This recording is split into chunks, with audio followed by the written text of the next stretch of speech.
ಹೈಕಮಾಂಡ್ಗೆ ಪಟ್ಟಿ ನೀಡಿ ಬಂದಿದ್ದಾರೆ ಡಿ ಕೆ ಶಿವಕುಮಾರ್ ಮತ್ತು ಸಿದ್ದರಾಮಯ್ಯನವರು. ನಿನ್ನೆ ಅವರೆಲ್ಲ ರಿಟರ್ನ್ ಆಗಿದ್ದಾರೆ.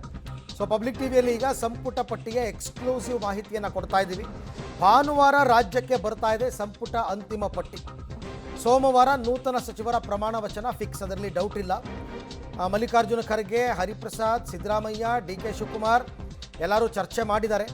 ರಾಜ್ಯ ನಾಯಕರು ಪ್ರಸ್ತಾಪ ಮಾಡಿದಂತಹ ಸಂದರ್ಭದಲ್ಲಿ ಸಹಮತ ಮೂಡಿಲ್ಲ. ಒಬ್ಬೊಬ್ಬರು ಪಟ್ಟಿ ಒಂದೊಂದು ರೀತಿ ಇದೆ.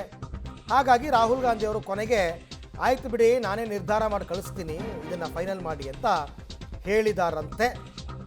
ಹಾಗಾಗಿ ಎಲ್ರಿಗೂ ಪಟ್ಟಿ ಕೊಟ್ಟು ಬಂದವ್ರಿಗೂ ಕುತೂಹಲ ಇದೆ. ನಾವು ಕೊಟ್ಟವರಲ್ಲಿ ಯಾರನ್ನು ಫೈನಲ್ ಮಾಡ್ತಾರೋ ಬಿಡ್ತಾರೋ, ಎಲ್ಲರೂ ಅವರವರ ಬೆಂಬಲಿಗರನ್ನು ಸಂಪುಟಕ್ಕೆ ತಗೋಬೇಕು ಅನ್ನೋ ಲೆಕ್ಕಾಚಾರದಲ್ಲಿ ಇರ್ತಾರೆ.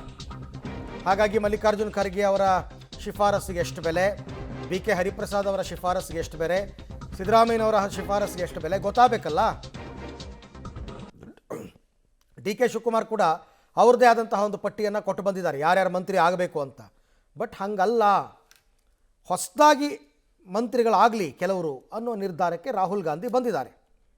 ಈ ಬಗ್ಗೆ ಮತ್ತಷ್ಟು ಮಾಹಿತಿ ನನ್ನ ಕೊಲೀಗ್ ಸುಖೇಶ್ ಅವರಿಂದ ಪಡ್ಕೊಳ್ಳೋಣ. ಸುಖೇಶ್, ಈಗ Mallikarjun Kharge, B K Hariprasad, Siddaramaiah, D K she ಎಲ್ಲರೂ ತಮ್ಮದೇ ಆದಂತಹ ಒಂದು ಪಟ್ಟಿ ಕೊಟ್ಟು ಬಂದಿದ್ದಾರಾ?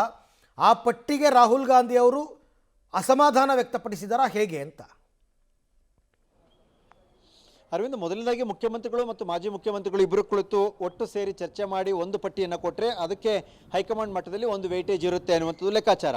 ಆ ರೀತಿಯ ಹೆಸರುಗಳ ಜೊತೆಗೆ ಅಡಿಷನಲ್ ಆಗು ಕೂಡ, ಯಾಕಂದರೆ ಅಲ್ಲಿರುವಂಥ ಪಟ್ಟಿಯಲ್ಲಿ ಯಾರಾದರೂ ಬೇರೆ ಬೇರೆ ಕಾರಣಕ್ಕೆ ಎಕ್ಸಿಟ್ ಆದರೆ ನಮ್ಮವ್ರು ಇನ್ನೊಬ್ರು ಇರಲಿ ಅನ್ನುವಂಥದ್ದು ಅಡಿಷನಲ್ ಆಗಿರುವಂಥ ಪಟ್ಟಿ.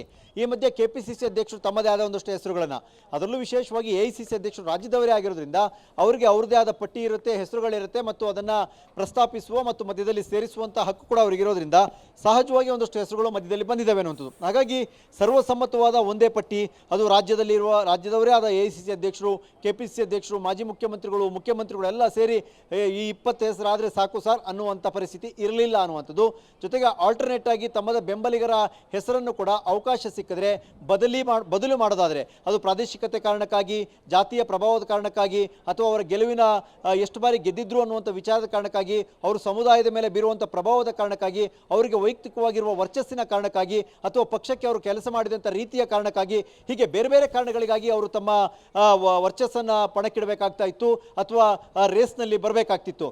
ಅಲ್ಲಿ ಆಲ್ಟರ್ನೇಟ್ ಯಾರು ಅಂತ ಹುಡುಕಬಹುದು. ಯಾಕಂದರೆ ಬೇರೆ ಬೇರೆ ಕಾರಣದಲ್ಲಿ ಅದು ಮೈನಸ್ ಇದೆ ಅನ್ನೋದಾದರೆ ಆ ಆಲ್ಟರ್ನೇಟ್ಗೆ ಅಡಿಷನಲ್ ಆದ ಲೀಸ್ಟ್ಗಳನ್ನು ಕೂಡ, ಒಂದಷ್ಟು ಹೆಸರುಗಳನ್ನು ಕೂಡ ಅದು ಮಾಜಿ ಮುಖ್ಯಮಂತ್ರಿಗಳು, KPCC ಅಧ್ಯಕ್ಷರು, AICC ಅಧ್ಯಕ್ಷರುಗಳು ಕೂಡ ಒಂದಷ್ಟು ಹೆಸರುಗಳನ್ನ ಪುಷ್ ಮಾಡಿದ್ದಾರೆ ಅನ್ನುವಂಥದ್ದು. ಹಾಗಾಗಿ ಸಹಜವಾಗಿಯೇ ಒಮ್ಮತ, ಸರ್ವಸಮ್ಮತ ಅನ್ನುವಂಥ ಪರಿಸ್ಥಿತಿ ಇಲ್ಲದೆ ಇರೋದ್ರಿಂದ ಹೈಕಮಾಂಡ್ನಲ್ಲಿ ವಿಶೇಷವಾಗಿ ರಾಹುಲ್ ಗಾಂಧಿ ಅವರಿಗೆ ಇರುವಂಥ ರಿಪೋರ್ಟ್ ಕಾರ್ಡ್ ಏನಿದೆ, ರಾಜ್ಯದ ಶಾಸಕರುಗಳು, ಸಚಿವ ಸ್ಥಾನದ ಆಕಾಂಕ್ಷಿಗಳ ರಿಪೋರ್ಟ್ ಕಾರ್ಡ್, ಆ ರಿಪೋರ್ಟ್ ಕಾರ್ಡ್ ಬೇಸ್ ಮೇಲೆ ಯಾರ್ಯಾರನ್ನ ತೆಗೆದುಕೊಳ್ಳಬಹುದು ಅನ್ನುವಂಥದ್ದನ್ನ ಟ್ಯಾಲಿ ಮಾಡಿ ಅಂತಿಮವಾದ ಪಟ್ಟಿಯನ್ನು ಸಿದ್ಧಪಡಿಸ್ತಾರೆ. ಹಾಗಾಗಿ ಈ ಬಾರಿ AICC ಮಟ್ಟದಲ್ಲಿ, ಹೈಕಮಾಂಡ್ ಮಟ್ಟದಲ್ಲಿ ವಿಶೇಷವಾಗಿ ರಾಹುಲ್ ಗಾಂಧಿ ಅವರ ಟೀಮ್ ರಾಹುಲ್ ಗಾಂಧಿ ಅನ್ನುವಂಥ ರೀತಿಯಲ್ಲಿನ ಕ್ಯಾಬಿನೆಟ್ ಆಗುತ್ತಾ ಅನ್ನುವಂಥ ಕುತೂಹಲ ಮೂಡಿಸಿದೆ ಎಲ್ಲ ಬೆಳವಣಿಗೆ ಕೂಡ.